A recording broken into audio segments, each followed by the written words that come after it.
What's up, guys? Welcome to episode 2 of the Pebble Podcast. We are here with a special guest today, the one, the only Slough. What's up, guys? What's up? I'm glad to be here. Thanks for having me on, Grant. Yeah, thank you for coming.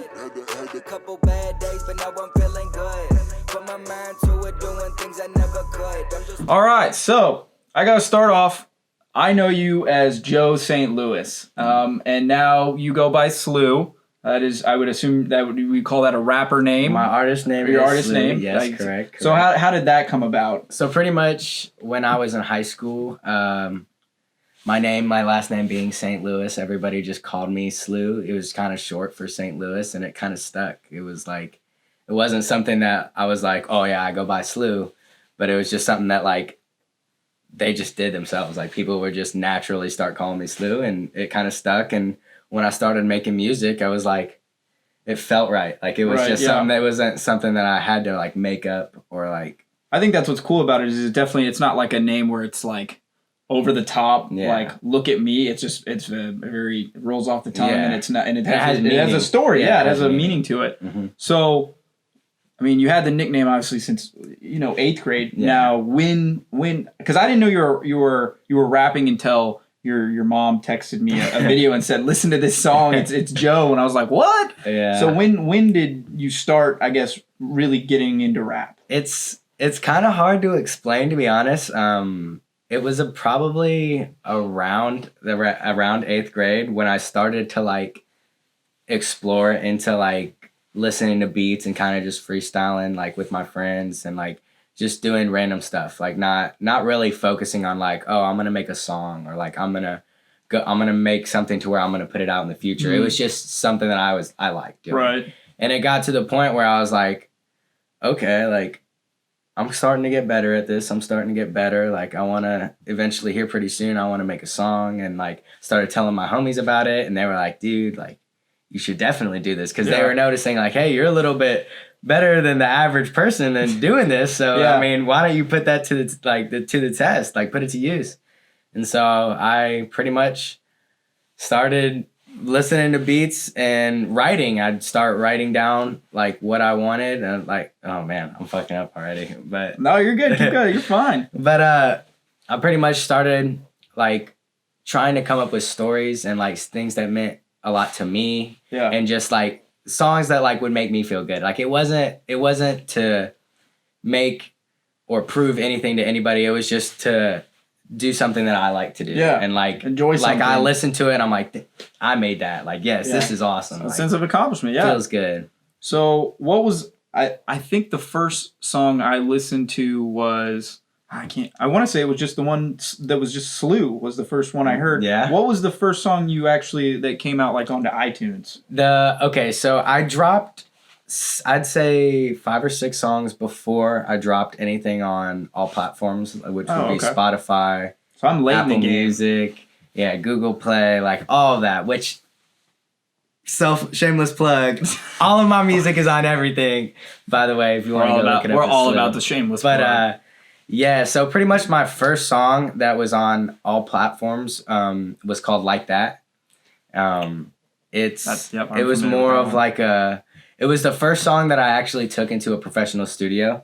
So I was like, it was kind of like taking it up a notch, and I was like, okay, I'm kind of getting into the groove of like making music, and like people know me a little bit more for making music. They know they've heard my sound, they've heard like what I've got lyrically. And it was like, okay, like I want to do something now that like kind of puts me at a different level of just that SoundCloud rapper. Like I'm not like just the average kid trying to make music at a high school. I really want to pursue it. Yeah. Like it was something that I love to do. So I was like, I gotta get to it, you know? So do you make like an initial investment? So like this podcast, for instance, you're here, you see what we have, the equipment we have. Obviously, we're not in a professional studio. We're in something we made and built. Thank you to Chad and Vanessa once again. But, do you start off with some of your own equipment? Do you go to a studio that has the equipment already? Where's the start to getting into studio stuff? Okay, so pretty much all my SoundCloud-based music, which was before I went to a studio, a friend actually helped me out. A shout out to Rocky, Rocky Champ Music. She helped me out. She actually hit me up. We were freestyling one day, and she was like, "Hey, you should come over and check out my studio. Like, just see what you can do. Like, we'll just have some fun with it." And I came over there, and we ended up making my first song. And from then on, that was history. Like, we started making more songs until I got to the point where I was like, okay, I want to bring this into the stew. So we got into the stew, and it's crazy because actually I put out 4 or 5 songs on all platforms now, and the studio, like, it's cool and everything, but as an artist, I want to take this and like be able to do this anywhere by myself. So I'm kind of like learning how to mix and master and do everything based on like my own skill and like just finding my own sound. So that way I don't have to worry about like, I have to wait a week until I can go to the studio, or I have to wait till this person's ready, or it's on your own time. Yeah, like everything that I want to do, or like even ideas like studio time, like buying studio time where you have a limit of time. Now that I can make all this myself, I have unlimited potential. I can mess around for 4 hours finding a flow or a sound that I like, or lyrics, just messing around with lyrics, and there's nobody telling me like, hey, you have this time limit, this time limit. But on the upside, like on the downside of that, I would say that I'm still in that learning stage to where like my sound isn't all the way there yet, but it's getting to the point where I'm like, okay, I could listen to this in the car, like while I'm driving, or I'll show my friends and they're like, dude, this is sick. Like, I can't wait till you finish this. But yeah, it's getting to a point where I'm pretty excited for what's coming up next. So it's gonna be cool. We talked a little bit before this about, the consistency. You were telling me stay consistent with the podcast, and you were saying consistent in putting out music. Right. Do you ever get to a point where you feel like, yes, you want to stay consistent, but it almost feels more like work, or is it always fun to you? That's a tricky question. Sometimes, very, very seldom does it feel like I'm working. It's my music is always when I want to. It's never like, okay, I have to do this today, or like, if I don't do this in this certain amount of time, like I'm never gonna do it again or something like that. It's always when I want to, when I feel good, like when I get that like motivation, which lately I've been very motivated, so like that's not a problem. Like I can sit down, listen to beats, and it just feels good. This is what I like doing, so it's never really a problem. But there have been times where rapping really just didn't seem like it was the route for me anymore. But I feel like the people that I surround myself by are super motivational, and they help me with that. Like anytime that I'm down, like they'll be like, dude, like look what you've accomplished already. Yeah. And like you're not even like a mainstream artist. Like you're just a dude doing what he likes. Like it sounds like a couple people that are here in the studio, in my case, actually, it's weird, Chad and Vanessa, that they do that for me. So I get that. Yeah. It's just, sorry. No, you're good. It's extremely important. For me, I'd say it's one of the most important things to have supportive and motivational people around you, because without like seeing and believing, like knowing that like other people are like doing it with you, it's so hard. Like, because I've seen other people that have literally went downhill just from the people that they're surrounded by, and it's like, dang, like once you really get your circle tight and small, and like everybody's like on the same track, like we want to do something great, like there's nothing gonna stop you. Like, and it's just awesome. And like I feel like that's what like me and my crew, like we're kind of on that uphill. Like we're not there yet, but we're kind of taking off. Yeah. Getting there. So that's awesome. It's pretty exciting. Yeah. So this next question, I haven't brought up to you at all. We haven't discussed it at all. And it might be a tough question. It's a trick one. So I like pro wrestling, and pro wrestling is all about characters, right? The Undertaker is the Undertaker on TV, but he's Mark Calloway in real life, and it's always crazy because you never know, which one you'll actually get to see. So do you ever feel I don't want to call it a character or persona, but where sometimes you just want to kick back, throw on some sweats, and be Joe out at the grocery store or hanging out with some friends, but or other times you're like, well, I gotta put on the right clothes and go be Slough kind of deal. Are you always Slough, or are you do you have sometimes you tone it back? Is Slough like you just outpouring your actual self? I mean, it's pretty funny that you say that, because there's been a few cases where some of my friends that like, I've seen them around at parties, or I've seen them like just out from school. Like, people call me Slough, and like that's kind of what I don't go by that, and like, but I answer to it, obviously. Like, that people call me Slough. What's up, Slough? So what's up? But there's a few people that didn't even know my name was Joe. Like, they'll come up to me, and like I was hanging out with them, and I'll be like, one of my friends call me Joe, and they'll be like, "Who's Joe? Like, who's that dude?" And I'm like, "That's me, dude. Like, that's my name." And they're like, "Well, I never even knew your name was Joe." And but persona wise, nah, I don't really fake anything. I mean, and I didn't mean fake. I just no. And I understand that. It's just there's a lot of people that do that. Yeah, of course. And I'm not saying any names. I don't know a lot of people that do that, but I know that in the industry, he's calling you out. That's what he's saying.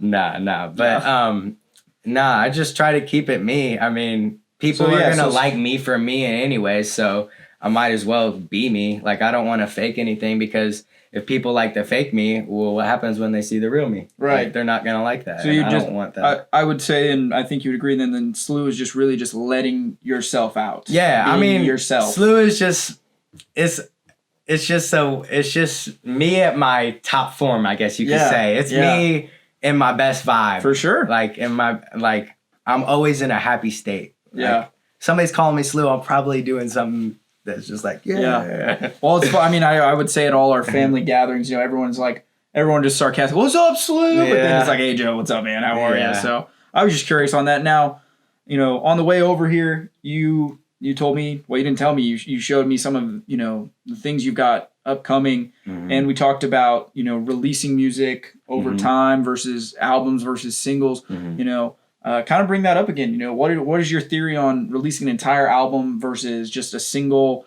every so often? For me personally, I feel like I'm at a stage where I have so much room for growth, and that's obvious with everyone. Everybody always has room for growth, but I feel like dropping an album right now wouldn't fit well for me personally, just because I haven't reached or seen the amount of growth that I want to yet, to where I feel comfortable dropping an albums. But with that being said, I have, with this music that I have coming up, it's just every single song is completely different.